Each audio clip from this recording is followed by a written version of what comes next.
down at the bridge in the southwest corner of Lake Merritt in Oakland, California. We're going to spend a little time looking at the geology, the human impact, and relevant climate effects on this lake and this region. So we have Jere lives, a micropaleontologist, marine micropaleontologist, and geologist, of course. I do it all. Jack of all trades, right? So this is Lake Merritt. It formed twice in the last 200,000 or 300,000 years. Most of that period of time, sea level was much lower than it is today, and there was no San Francisco Bay and no Lake Merritt. Twice, once at 125,000 to about 120,000 years, sea level rose, in this case, about 27 feet higher than it is today. The lake and San Francisco Bay have existed only twice in that longer period of time. The latest time was about 14,000 years ago. Sea level was 120 meters, or about 400 feet lower than it is today. And then that sea level rose up at 8,000 years ago. It entered the Golden Gate, and at 4,000 years ago, it filled up the bay and this area. So Lake Merritt is an estuarine lake. It's a mixing place between the water coming from in the bay, flowing into this Lake Merritt area. Prior to humans coming here, Europeans actually, the lake was really a slough, and the slough spread out in both directions here, in that arm and all of this. And it was surrounded by mud, flats, and marshes that smell bad, as they do. So in 1869, Samuel Merritt, for whom the lake is named, built a dam right about here to capture high tide water so that water never drained out, and it became a lake because seawater could come in and mix with fresh water, and it still does that, but it never dries out like it would have in the past and expose the mud and the seagrass. So at 125,000 years ago, sea level was higher than it is today by about 8 meters or 30 feet or so. And we can see the remains of that terrace that it carved out. So Adams Point is where the terrace was cut, and that terrace goes all the way around the lake and then down the bay, down the edge of San Francisco Bay. And it also goes in northward along the bay as well. However, here at the lake, we don't see that because there's another deposit, the Merritt sand, which is a wind-blown sand dunes that were deposited at a low stand of sea level, probably about 13 to 14,000 years ago. And all that sand blew out of the river valley that San Francisco Bay was at that time. And the sand originated from the Sierra Nevadas and was carried by rivers down into the bay and then blew all over this area. And we see it underlying the city of Oakland over here to the left. And you can see that the city is raised up a little bit, and that's because the Merritt sand is more resistant and it's piled higher. And it covers up the marine terrace that we were talking about at 125,000 years ago. Samuel Merritt built a dam here was to trap water, but the main reason to trap the water here was to cover up the mud flats and seagrass areas because they smelled bad. And he wanted to build houses, which they did build, around that edge of the lake and around this area. All those houses except one are gone. And that one is right over there.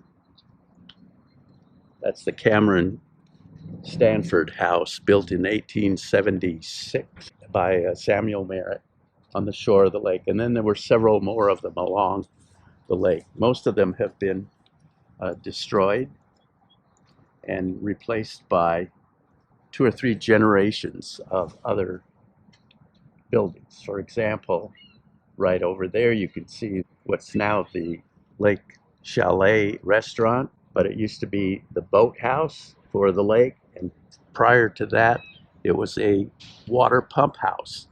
The water pump house was built shortly after 1906, when San Francisco earthquake happened and San Francisco burned up. Oakland had the same fear, although they didn't have any fire here during the earthquake. So they built a pump house over here in case they had a fire.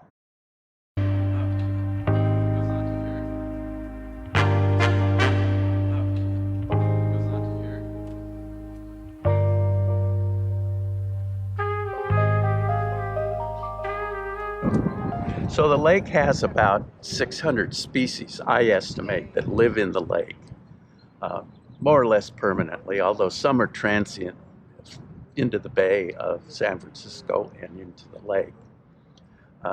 Probably a realistic estimate, if you include everything except for bacteria and viruses, in Arcadia would be around 1,000 species, and that includes all the microscopic ones. About 60 of those are introduced species. They were introduced over a long period of time, starting in about 1860, 1870, when train cars full of oysters from the East Coast were driven on the railroad tracks to San Francisco Bay, and they were dumped into the bay. So they got oysters, but they also got many, many different kinds of organisms that lived with the oysters, like clams and gastropods and worms, all sorts of things. So were they trying to clean up the bay with the oysters? No, It was just they didn't like California oysters, either the way they tasted or they were too small. They wanted the bigger oysters from the East Coast. That's what they were used to. So they introduced East Coast oysters to this area. Yeah. And along with those East Coast oysters came all the other ones too, including many of those invasive species. One of the very common clamshells you see along the edge of the lake was introduced in 1870 to San Francisco Bay, and came here probably very quickly thereafter. There were probably introductions by other ships. For example, the Spanish came in the 1770s with big ships, and they probably introduced things on their boats into San Francisco Bay, some of which may have come here as well. We do know that since 1870, there have been other introductions, like there's another clam with little ribs on it that was introduced from Japan in 1940. So we can see that clam also in the intertidal as dead shells. Would some of those shells be what we're looking at down here now? Yes. Possibly. Huh? If you can see shells down in the bottom, the one that was introduced in 1870, Maya aeronecula, is really common, and it's pretty big. There have been multiple fish kills in the lake, and the latest big one, probably the biggest one ever, was in August 2022, so less than a year ago. And what happened at that time is that the lake warmed up, and then there was a bloom of a single-celled algae that just changed the color of the water. And the idea was that those algae died, and as they died and were decomposed at the bottom of the lake, they used up oxygen to do that. And as a result, they used up all the oxygen in the lake. Ordinarily, the lake has low oxygen content at the bottom, but the top has higher oxygen. In August of 2022, it was 0 oxygen in the entire water column, all 10 or 12 feet of it in the lake. And the fish were gasping at the top of the water to get air, and they mostly died. There were thousands of them that died, and they just littered the shorelines. Was this algal bloom tagged to the temperature in August, or to a sewage outlet, or? Well, that's a good question. Cause? I don't believe we have an answer to it, and that's the prevailing hypothesis for depleting the oxygen. Another one is the global warming made the temperature hotter, both the water and the air, and that would contribute to oxygen depletion. And then circulation of depleted oxygenated water from the bay coming in is another hypothesis. So we don't have a clear answer on it, but we do know that the oxygen levels, which usually look high and then get low as you go down in depth, all of a sudden it was all low. Zero, really. So these fish kills have happened before? Yes, fish kills are not common, but they have occurred in Lake Merritt several times in the past. This one in August was really quite an enormous fish kill, and other ones have been not quite as bad, but they have happened in the past. So Lake Merritt and the Merritt Channel, from the time it was discovered until relatively recently, was a barrier to transportation and people moving along the coast. And in order to get by this mess of the lake with its